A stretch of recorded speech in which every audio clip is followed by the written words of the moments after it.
গান কিন্তু মই সৰুৰ পৰা গাইছিলোঁ কাৰণ মই নাৰ্চাৰীৰ পৰা গাওঁ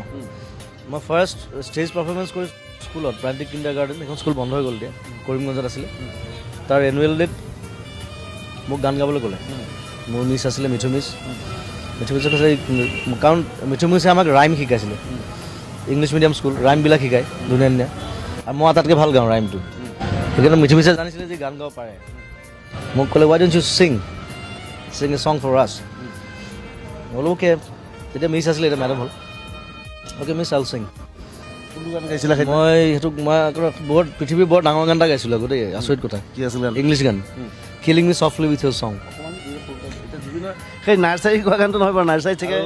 কেইবছৰমান আগতে মই কৰিমগঞ্জ গৈছিলোঁ যাওঁতে স্কুলখন চাবলৈ গ'লোঁ স্কুলখন বন্ধ হৈ গ'ল চাৰিফালে জংঘল আৰু প্ৰকাণ্ড স্কুল আছিলে আৰু এনেকুৱা ইংলিছ মিডিয়াম স্কুল মানে কৰিমগঞ্জত নাই য'ত মস্ত অডিটৰিয়াম হল আছে সেই হলটোত মই গাইছিলোঁ